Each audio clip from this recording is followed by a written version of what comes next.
Praise the Lord. प्रभु के नाम की स्तुति हो। आज हम पढ़ेंगे उत्पत्ति 44वां अध्याय।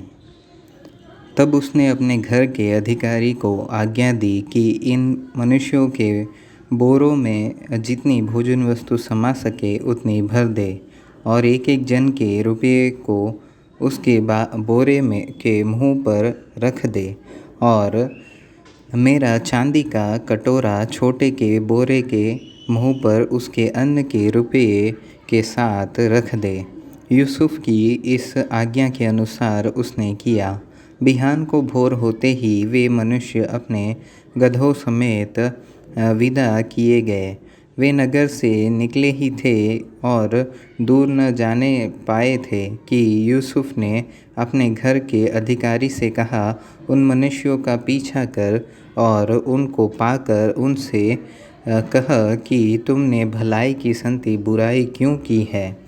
क्या यह वह वस्तु नहीं जिसमें मेरा स्वामी पीता है और जिससे वह सकून भी विचारा करता है। तुमने यह जो किया है सो बुरा किया। तब उसने उन्हें जान लिया और ऐसी ही बातें उनसे कही। उन्होंने उससे कहा, हे हमारे प्रभु, तू ऐसी बातें क्यों कहता है? ऐसा काम करना तेरे दासों से दूर रहे। देख, जो रुपया हमारे बोरों के मुँह पर निकला था जब हमने उसको कनान देश से ले आकर तुझे फेर दिया, तब भला तेरे स्वामी के घर में से हम कोई चांदी व सोने की वस्तु क्यों कर चुरा सकते हैं? तेरे दासों में से जिस किसी के पास वह निकले वह मार डाला जाए और हम भी अपने उस प्रभु के दास हो जाएं।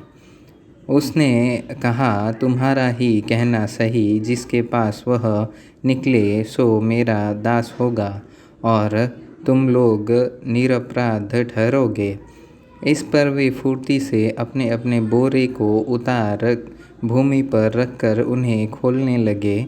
तब वह ढूंढने लगा और बड़े के बोरे से लेकर छोटे के बोरे तक खोज की और कटोरा बिन्यामीन के बोरे में मिला। तब उन्होंने अपने अपने वस्त्र फाड़े और अपना अपना गधा लादकर नगर को लौट गए। जब यहूदा और उसके भाई यूसुफ के घर पर पहुँचे और यूसुफ वहीं था, तब वे उसके सामने भूमि पर गिरे। यूसुफ ने उनसे कहा, तुम लोगों ने यह कैसा काम किया है? क्या तुम न जानते थे कि मुझसा मनुष्य सकून विचार सकता है? यहूदा ने कहा, हम लोग अपने प्रभु से क्या कहें? हम क्या कहकर अपने को निर्दोषी ठहराए? परमेश्वर ने तेरे दासों के अधर्म को पकड़ लिया है। हम और जिसके पास कटोरा निकला वह भी हम सब के सब अपने प्रभु के दास ही है। उसने कहा, ऐसा करना मुझसे दूर रहे। जिस जन के पास कटोरा निकला है वही मेरा दास होगा और तुम लोग अपने पिता के पास कुशल से क्षेम से चले जाओ। तब यहूदा उसके पास जाकर कहने लगा, हे मेरे प्रभु, तेरे दास को अपने प्रभु से एक बात कहने की आज्ञा हो और तेरा कोप तेरे दास पर न भड़के। तू तो फिरौन के तुल्य है। मेरे प्रभु ने अपने दासों से पूछा था कि क्या तुम्हारे पिता व भाई हैं? और हमने अपने प्रभु से कहा, हाँ, हमारा बूढ़ा पिता तो है और उसके बुढ़ापे का एक छोटा सा बालक भी है, परंतु उसका भाई मर गया है, इसलिए वह अब अपनी माता का अकेला ही रह गया है और उसका पिता उससे स्नेह रखता है। तब तूने अपने दासों से कहा था कि उसको मेरे पास ले आओ, जिससे मैं उसको देखूं। तब हमने अपने पिता प्रभु से कहा था कि वह लड़का अपने पिता को नहीं छोड़ सकता, नहीं तो उसका पिता मर जाएगा। और तूने अपने दासों से कहा, यदि तुम्हारा छोटा भाई तुम्हारे संग न आए तो तुम मेरे सम्मुख फिर न आने पाओगे।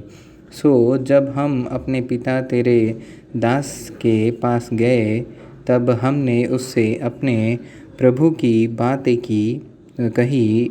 तब हमारे पिता ने कहा, फिर जाकर हमारे लिए थोड़ी सी भोजन वस्तु मोल ले आओ।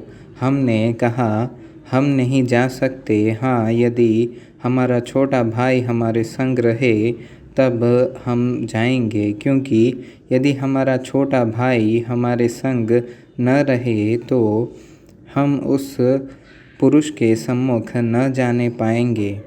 तब तेरे दास मेरे पिता ने हमसे कहा, तुम तो जानते हो कि मेरी स्त्री से दो पुत्र उत्पन्न हुए, और उनमें से एक तो मुझे छोड़ ही गया, और मैंने निश्चय कर लिया कि वह फाड़ डाला गया होगा, और तब से मैं उसका मुँह न देख पाया। सो यदि तुम इसको भी मेरी आँख की आड़ में ले जाओ और कोई विपत्ति इस पर पड़े, तो तुम्हारे कारण मैं इस पक्के बाल की अवस्था में दुख के साथ अधोलोक में उतर जाऊंगा।